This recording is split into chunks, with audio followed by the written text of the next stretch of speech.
Dear students, हमने जो कल चैप्टर में पढ़ा था इलेक्ट्रोमैग्नेटिक इंडक्शन, उसी से रिलेटेड जो साइंटिस्ट फैराडे हैं उन्होंने अपने कुछ नियम बताए हैं। विद्युत चुंबकीय प्रेरण से संबंधित फैराडे के जो नियम हैं वो दो नियम हैं। पहले ही आपको बता दिया गया है इलेक्ट्रोमैग्नेटिक इंडक्शन में कि जब किसी चुंबक को किसी कुंडली के पास लाया जाता है तो उसमें धारा प्रवाहित होने लगती है, और ये तब तक प्रवाहित होने लगती है जब तक कि जो चुंबक है वो गतिशील रहती है। तो उसी के बारे में फैराडे ने और जोसेफ हेनरी ने जो कॉम्बिनेशन में इलेक्ट्रोमैग्नेटिक इंडक्शन के लिए कुछ बातें बताई, उसी में जो फर्स्ट लॉ है, प्रथम नियम है फैराडे का, वो है वही कि जब हम किसी मैग्नेटिक फ्लक्स में चेंज करते हैं, जैसा कि आपको लास्ट टॉपिक में भी बताया गया था कि जब हम किसी चुंबकीय फ्लक्स में परिवर्तन करते हैं तब कुंडली में एक वैद्युत वाहक बल प्रेरित हो जाता है, क्योंकि उसमें धारा प्रवाहित होने लगती है। तो यही बताया है फैराडे ने अपने फर्स्ट लॉ में कि अगर मैग्नेटिक फ्लक्स में चेंज किया जा रहा है जो किसी क्लोज सर्किट या क्लोज कुंडली से पास किया जा रहा है, उस चुंबकीय फ्लक्स में अगर कोई परिवर्तन किया जाता है तो उसी सर्किट, उसी कुंडली के अंदर एक वैद्युत वाहक बल भी प्रेरित हो जाता है।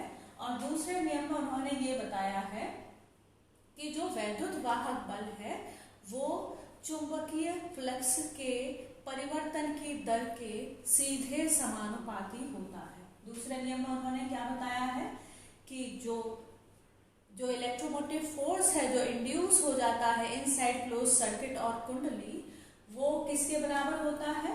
वो डायरेक्टली प्रोपोर्शनल होता है rate of change of magnetic flux, चुंबकीय फ्लक्स में परिवर्तन के सीधे समानुपाती होता है प्रेरित वैद्युत वाहक बल। यहाँ वैद्युत वाहक बल को हमने किससे रिप्रेजेंट किया है? E से, जो डायरेक्टली प्रोपोर्शनल किसके है? d phi upon dt। d upon dt यहाँ पे चेंज दिखाया गया है, परिवर्तन दिखाया गया है, phi मतलब मैग्नेटिक फ्लक्स में।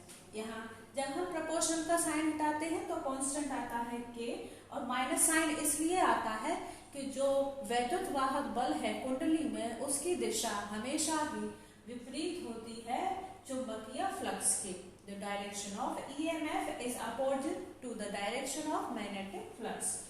जो फैराडे है उन्होंने ही बताया कि ये जो कांस्टेंट आता है कि इसकी वैल्यू होती है 1, और अगर हम कॉइल ले रहे हैं उसमें जो टर्न्स हैं उनकी संख्या है कैपिटल N, जो चक्कर है उसकी संख्या कितनी है? Capital N। तो जो हमारा वैद्युत वाहक बल हो जाता है EMF वो बराबर हो जाएगा -N d phi upon dt। यहाँ पर फैराडे ने दिखाया है कि किस तरह से मैग्नेटिक फ्लक्स में चेंज करने पर धारा प्रवाहित होने लगती है। ये जो पहला है, ये पहला डायग्राम है, पहली कंडीशन है, और ये है दूसरी कंडीशन। यहाँ पर दिखाया गया है हम चुंबक को एक कुंडली के पास लेकर आए हैं, तब इसमें डिफ्लेक्शन होने लगता है। डिफ्लेक्शन को हमने ये गैल्वेनोमीटर लगा दिया है धारा का मान पढ़ने के लिए। तो इसमें जो विक्षेप होता है, धारा प्रवाहित होती है। कब प्रवाहित होती है? जब हम मैग्नेटिक फ्लक्स में परिवर्तन करते हैं, चेंज करते हैं, और जब कुंडली टर्न्स लेती है तब उसकी जो वेलोसिटी है उसको स्मॉल v से रिप्रेजेंट किया गया है। और दूसरे कंडीशन में जब कोई गति नहीं होती है, जब स्थिर रहता है, जब कोई चेंज नहीं होता है चुंबकीय फ्लक्स में, तब इसमें कोई धारा प्रवाहित नहीं होती, गैल्वेनोमीटर में कोई विक्षेप नहीं हो रहा है, तो कोई वैद्युत वाहक बल भी प्रेरित नहीं होता है। इन्हीं दो कंडीशंस में इसमें प्रेरित हो जाती है करंट, और इसमें करंट कितनी होती है? 0, क्योंकि ये गतिशील है, यहाँ पे चेंज होता है, और ये स्थिर है, यहाँ पे कोई चेंज नहीं होता है। और जब तक कोई चेंज नहीं होगा मैग्नेटिक फ्लक्स में, तब तक कोई EMF उसमें इंड्यूस नहीं होगा। ऐसा ही बताया फैराडे ने अपने नियम में, लेंज़ेस लॉ। और उन्होंने ये बताया कि जब हम किसी मैग्नेटिक फ्लक्स में चेंज करते हैं, परिवर्तन करते हैं चुंबकीय फ्लक्स में, तभी किसी कुंडली में जो वैद्युत वाहक बल है वो प्रेरित होता है, उसमें एक धारा प्रेरित हो जाती है। ऐसा आप पहले से ही जानते हैं। तो उन्होंने ये बताया कि जो ये विद्युत वाहक बल है, ईएमएफ है, प्रेरित विद्युत वाहक बल, उसकी दिशा हमेशा ही उस मैग्नेटिक फ्लक्स का अपोज करती है जिसकी वजह से ही वो उत्पन्न होता है। जो विद्युत वाहक बल है जिसकी वजह से उत्पन्न होता है उसी चुंबकीय फ्लक्स का अपोज करता है। उन्होंने यहाँ दो कंडीशंस दिखाई हैं, जिसमें उन्होंने ये दिखाया है कि जब हम किसी चुंबक को किसी कुंडली के पास लाते हैं तो उसमें जो धारा प्रेरित हो जाती है, उसमें जो इंड्यूस करंट है, वो उसका अपोज करते हुए इसको प्रतिकर्षित करने के लिए एक नॉर्थ पोल जनरेट कर देती है, एक उत्तरी ध्रुव इसमें बना लेती है, और दोनों उत्तरी ध्रुव जो है, दोनों नॉर्थ पोल्स हैं, वो एक दूसरे को क्या कर देते हैं, प्रतिकर्षित कर देते हैं, जिससे ये चुंबक कुंडली से दूर चली जाए।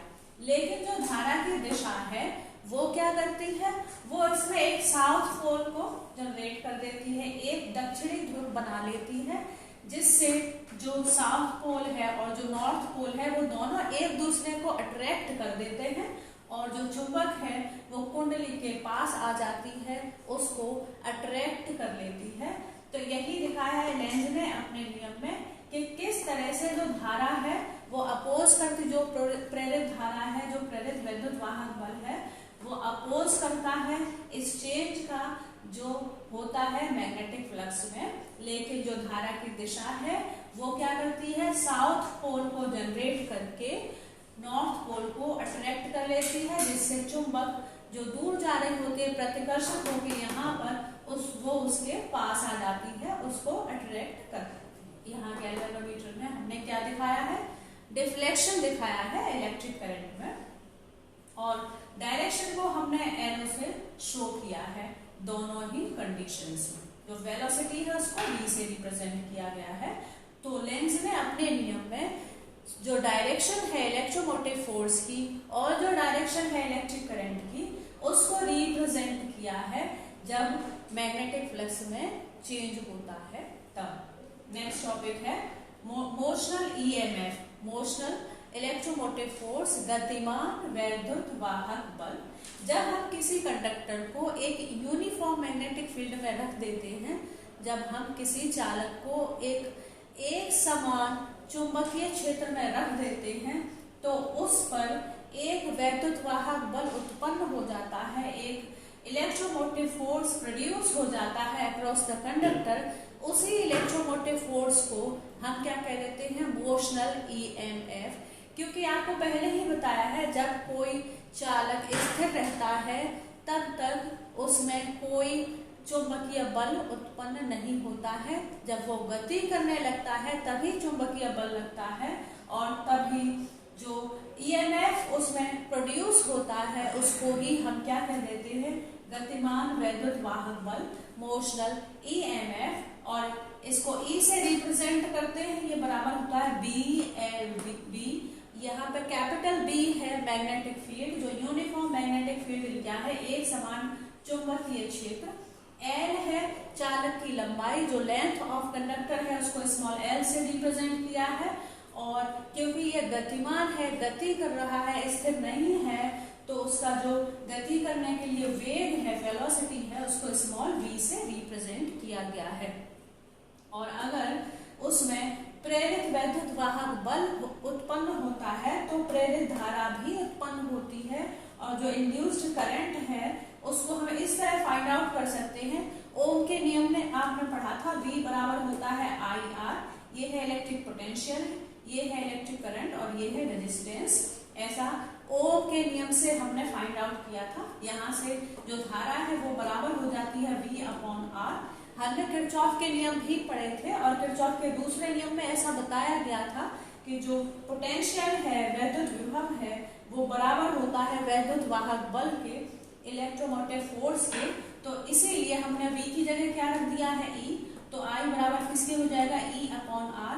E का ये फॉर्मूला हमने यहाँ रख दिया है। तो इस तरह से हम क्या निकाल सकते हैं, प्रेरित धारा, इंड्यूस्ड करंट को कैलकुलेट कर सकते हैं इस फॉर्मूला के अकॉर्डिंग। यहाँ पर V है अगेन मैग्नेटिक फील्ड, L है लेंथ ऑफ कंडक्टर, V है वेलोसिटी R is resistance। तो इस तरह से आप मोशनल ईएमएफ और इंड्यूस्ड करंट की वैल्यू को फाइंड आउट कर सकते हैं। मोशनल ईएमएफ को हम इंड्यूस्ड ईएमएफ भी कहते हैं। जो गतिमान वैद्युत वाहक बल है उसको प्रेरित वैद्युत वाहक बल भी कहा जाता है। हमारा नेक्स्ट टॉपिक है Coulomb's law for magnetism, coulomb का नियम। जैसे कि आपको इलेक्ट्रोस्टैटिक्स में भी बताया गया था कूलम के नियम के बारे में, वैसे ही कूलम ने मैग्नेटोस्टैटिक्स के लिए भी एक नियम दिया और उन्होंने ये बताया कि जब ये दो पोल्स हैं किसी मैग्नेट के, दो पोल्स जिनको साउथ पोल को S से और नॉर्थ पोल को N से रिप्रेजेंट किया जाता है, अगर ये दोनों सिमिलर पोल्स हैं, दोनों साउथ साउथ हैं या दोनों नॉर्थ नॉर्थ हैं, तो इनके बीच में रिपल्सन होगा, प्रतिकर्षण होगा। अगर दो अपोजिट पोल्स हैं, एक दक्षिणी ध्रुव है दूसरा उत्तरी ध्रुव है, तो इनके बीच में हमेशा ही अट्रैक्शन होता है, आकर्षण होता है। तो कूलम ने ये बताया कि किन्हीं दो पोल्स के बीच जो अट्रैक्शन है या रिपल्सन फोर्स है वो डायरेक्टली प्रोपोर्शनल होता है पोल स्ट्रेंथ के प्रोडक्ट के। जो पोल स्ट्रेंथ है उसके गुणनफल के सीधे समानुपाती होता है आकर्षण या प्रतिकर्षण बल, और उनके बीच की जो दूरी है, पोल्स के बीच की जो डिस्टेंस है उसके इनवर्सली इक्वल होता है। उन्होंने बताया कि जो F है वो डायरेक्टली प्रोपोर्शनल होता है M1 M2 और इनवर्सली प्रोपोर्शनल होता है R स्क्वायर के। जो पोल स्ट्रेंथ है उसको हम M से रिप्रेजेंट करते हैं, और जो पावर है, मैग्नेटिक पावर है दोनों पोल्स की, जो शक्ति है ध्रुवों की, उसको ही हम क्या कह देते हैं, चुंबकीय क्षमता या चुंबकीय शक्ति कह देते हैं।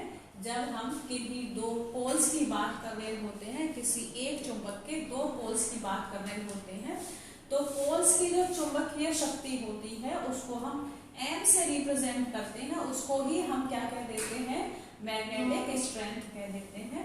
तो कूलम ने बताया कि F is directly proportional to M1 and M2 and inversely proportional to the square of distance between them. जब हम ये प्रोपोर्शनल का साइन हटाते हैं तो कांस्टेंट आता है K, जिसको हम कहते हैं मीडियम कांस्टेंट, और ये जो मीडियम कांस्टेंट होता है वो बराबर होता है μ0/4π। ऐसा आपको लास्ट टर्म में भी बताया गया था, जहां पर μ0 है मैग्नेटिक परमेबिलिटी, चुंबकशीलता है, जिसको हम μ0 से रिप्रेजेंट करते हैं। तो इसके अकॉर्डिंग जो हमारा F है वो कितना हो जाएगा, μ0/4π M1 M2/R square. Last term पर आपको μ0 की वैल्यू भी बताई गई थी, जो होती है 10⁻⁻7 4π टेस्ला मीटर पर एम्पियर। इसको हम यहाँ रख देते हैं तो F बराबर आ जाता है 10⁻⁻7 M1 M2/R स्क्वायर। ये हमारा बल आ जाता है, जो या तो आकर्षण बल हो सकता है या प्रतिकर्षण बल हो सकता है, डिपेंड करता है जो पोल्स हैं, जो ध्रुव हैं चुंबक के, उस पर। अगर वो सेम है, दोनों दक्षिणी है या दोनों उत्तरी है, तो कौन सा बल लगेगा, प्रतिकर्षण बल लगेगा। और अगर दोनों अनयूनिफॉर्म है, अनलाइक है, अलग अलग है, असमान है, तो इनके बीच में लगता है अट्रैक्शन फोर्स। अगर हमने जो पोल स्ट्रेंथ है, जो इस पोल की, इस चुंबक के पोल की ध्रुवों की जो शक्ति है, उसको हमने मान लिया है, दोनों को बराबर मान लिया है, और ये है 1 कितना है 1 एम्पियर इंटू मीटर, और जो डिस्टेंस है दोनों पोल्स के बीच की वो है 1 मीटर। तब जो F है वो हमारा कितना हो जाता है 10⁻⁻7 न्यूटन। अगर हमने जो पोल है, जो ध्रुव है, उनकी शक्ति, उसकी स्ट्रेंथ को कितना ले लिया है 1 एम्पियर इंटू मीटर, और जो उनके बीच की दूरी है, ध्रुवों के बीच की दूरी, उसको 1 मीटर ले लिया है, तब जो हमारा F है वो कितना हो जाएगा 10⁻⁻7 न्यूटन। तो इससे हम इसकी डेफिनेशन बना सकते हैं, जो पोल स्ट्रेंथ है, ध्रुवों की जो शक्ति है, उसकी परिभाषा ज्ञात कर सकते हैं। अगर जो किसी चुंबक के दोनों पोल्स हैं वो एक दूसरे से 1 मीटर की दूरी पर रखे हुए हैं और कितना फोर्स लगा रहे हैं, 10⁻⁻7 न्यूटन का फोर्स एक्सर्ट कर रहे हैं, तब जो उनकी पोल शक्ति होगी, पोल स्ट्रेंथ होगी, ध्रुवों की जो शक्ति होगी चुंबक की, वो कितनी हो जाएगी, 1 एम्पियर इंटू मीटर। यही किसने बताया है, कूलम ने बताया है अपने नियम में।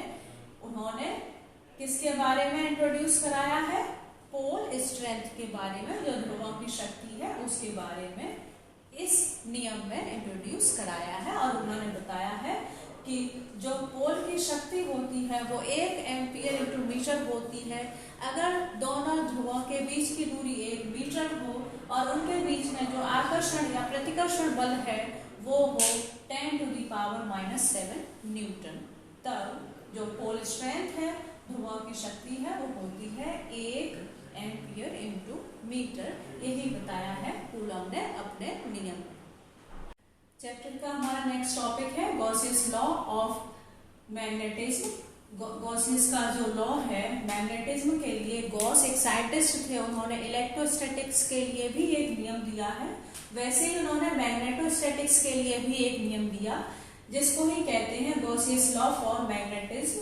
और उन्होंने इससे ये बताया है कि अगर हम किसी चुंबकीय फ्लक्स को किसी चुंबकीय सतह से गुजारते हैं, पास कराते हैं, किसी मैग्नेटिक फ्लक्स को किसी मैग्नेटिक सरफेस से पास कराते हैं, तो उसकी वैल्यू हमेशा ही कितनी हो जाती है, 0 हो जाती है। और जो मैग्नेटिक सरफेस है, जो चुंबकीय सतह है, क्योंकि ये नियम गॉस ने बताया था, इसीलिए उस चुंबकीय सतह और उस मैग्नेटिक सरफेस को ही हम क्या कह देते हैं, गॉस की सतह या गॉसियन सरफेस कह देते हैं। तो गॉस ने ये बताया कि जब किसी मैग्नेटिक फ्लक्स को किसी गॉसियन सरफेस और किसी मैग्नेटिक सरफेस से पास कराते हैं तो उसकी वैल्यू हमेशा ही कितनी होती है, 0। हम जो मैग्नेटिक फ्लक्स है, चुंबकीय फ्लक्स, उसको φb से रिप्रेजेंट करते हैं और ये बराबर होता है, डॉट प्रोडक्ट है ये, B for magnetic field and dA for area of magnetic surface. जो हमने चुंबकीय सतह ली है उसके क्षेत्रफल को हमने dA से रिप्रेजेंट किया है और जो चुंबकीय क्षेत्र है उसको हमने B से रिप्रेजेंट किया है। इन दोनों का गुणनफल किसके बराबर होता है, 0। और वो इसलिए होता है क्योंकि φb जो चुंबकीय फ्लक्स है वो बराबर होता है μ0 इंटू m नेट। यहाँ पर μ0 है चुंबकशीलता, μ0 क्या है, मैग्नेटिक परमेबिलिटी, और m है पोल स्ट्रेंथ, जो ध्रुव है उनकी शक्ति, उनकी क्षमता या उनकी सामर्थ्य को हम किससे रिप्रेजेंट करते हैं, m से। इसको हम कहते हैं ध्रुव सामर्थ्य। और नेट का मतलब होता है कि जितना है उतना ही बराबर टोटल हमने ले लेना है, और दोनों की डायरेक्शन अपोजिट होने की वजह से साइन कैसा आ जाता है, माइनस आ जाता है। और अगर हम दो सिमिलर अमाउंट को माइनस कर देते हैं तो जो रिजल्ट है वो हमारा 0 आ जाता है, और 0 का मल्टीप्लाई हम किसी में भी करते हैं तो टोटल रिजल्ट भी हमारा कितना आ जाता है, 0। इसी तरह से जो हमारा मैग्नेटिक फ्लक्स है वो कितना हो जाता है, 0। डिपेंड किस पर करता है, जो ध्रुव सामर्थ्य है, जो पोल स्ट्रेंथ है उस पर, क्योंकि पोल स्ट्रेंथ जो मैग्नीट्यूड होता है पोल स्ट्रेंथ का वो होता है नेट, पोल स्ट्रेंथ 0 होती है। इसीलिए जो मैग्नेटिक फ्लक्स है, चुंबकीय फ्लक्स, वो भी कितना होता है, 0। ये बताया है किसने, गॉस ने अपने नियम में, जिसको कहते हैं गॉसियस लॉ। नेक्स्ट टॉपिक है हमारा इंटेंसिटी ऑफ मैग्नेटिक फील्ड, चुंबकीय क्षेत्र की तीव्रता। अगर हम किसी मटेरियल को किसी चुंबकीय क्षेत्र में रख देते हैं तो उस पर जो गुण आ जाते हैं चुंबक के, उसको ही हम क्या कह देते हैं, इंटेंसिटी ऑफ मैग्नेटिक फील्ड। किसी मैग्नेटिक फील्ड की एबिलिटी या उसकी शक्ति, जिससे किसी पदार्थ को उस क्षेत्र में रख देने पर उस पर कितने चुंबक के गुण आ जाते हैं या वो कितनी मैग्नेटाइज हो जाती है, इसी एबिलिटी को, इसी शक्ति को हम क्या कह देते हैं, मैग्नेटिक फील्ड की इंटेंसिटी कह देते हैं। और इसको हम H से रिप्रेजेंट करते हैं, कैपिटल H से, जो बराबर होता है, रेशियो होता है मैग्नेटिक फील्ड और मैग्नेटिक परमेबिलिटी का। चुंबकीय क्षेत्र और चुंबकशीलता के अनुपात को ही हम क्या कह देते हैं, चुंबकीय क्षेत्र की तीव्रता कह देते हैं। और ये होती है H बराबर NI, और N का मतलब होता है नंबर ऑफ टर्न्स और I का मतलब होता है इलेक्ट्रिक करंट। तो इसको हम कह देते हैं एम्पियर टर्न्स। ये जो NI है, जो टर्न है, जिसमें N क्या है, नंबर ऑफ टर्न्स, और I क्या है, टर्न्स। हम हमेशा ही, क्योंकि हम मूवेबल चार्ज लेते हैं या मटेरियल जो होता है वो कैसा होना चाहिए, स्थिर नहीं होना चाहिए। तो जितने भी टर्न्स आते हैं उसके नंबर को हमने N से रिप्रेजेंट किया है। जो करंट उसमें इंड्यूस हो जाती है, जो प्रोड्यूस हो जाती है, उसको हमने I से रिप्रेजेंट किया है। तो इस पूरे टर्म को हम कह देते हैं एम्पियर टर्न्स, क्योंकि जो B है वो बराबर होता है म्यू नॉट इंटू NI। तो B की जगह हम क्या रख दे हैं, mu naught into NI। Mu naught से म्यू नॉट कैंसिल हो जाता है, तब क्या रह जाता है NI। तो H बराबर हो जाता है NI। इस तरह से इनकी वैल्यूज रखकर हम क्या फाइंड आउट कर सकते हैं, जो इंटेंसिटी है ऑफ मैग्नेटिक फील्ड, किसी चुंबकीय क्षेत्र की तीव्रता को हम इस तरह से ज्ञात कर सकते हैं। आपका जो सिलेबस है अप्लाइड फिजिक्स 2 का, वो आज यहीं पर खत्म हो जाता है। आपको अब तक जितने भी टॉपिक्स पढ़ाए गए हैं उन सभी के डिटेल्ड नोट्स भी भेजे गए हैं। अगर नोट्स पढ़ने पर और वीडियो देखने पर किसी भी तरह की कोई प्रॉब्लम होती है तो आप मुझसे कभी भी कैरी करने के लिए फ्री हैं। एग्जामिनेशन के लिए प्रिपेयर करें खुद को अप्लाइड फिजिक्स 2 के लिए, और प्रिपरेशन में कोई अगर दिक्कत आती है, कोई प्रॉब्लम होती है तो मुझे ज़रूर बताएं। अच्छे से पढ़ें, डिटेल में पढ़ें, सिर्फ एग्जामिनेशन के लिए ही नहीं, अपनी नॉलेज को इम्प्रूव करने के लिए भी पढ़ें, क्योंकि ये जो टर्म्स हैं वो ऐसे हैं जो कॉमन है हर जगह पर, हर फील्ड के लिए। आप किसी और की भी हेल्प कर सकते हैं अगर आपको नॉलेज हो जाती है तो आप सब क्या करेंगे, अगर कोई भी प्रॉब्लम आती है इन सभी टॉपिक्स में जो अब तक आपने पढ़े हैं अप्लाइड फिजिक्स 2 में, तो मुझसे क्वेरी करेंगे। Thank you.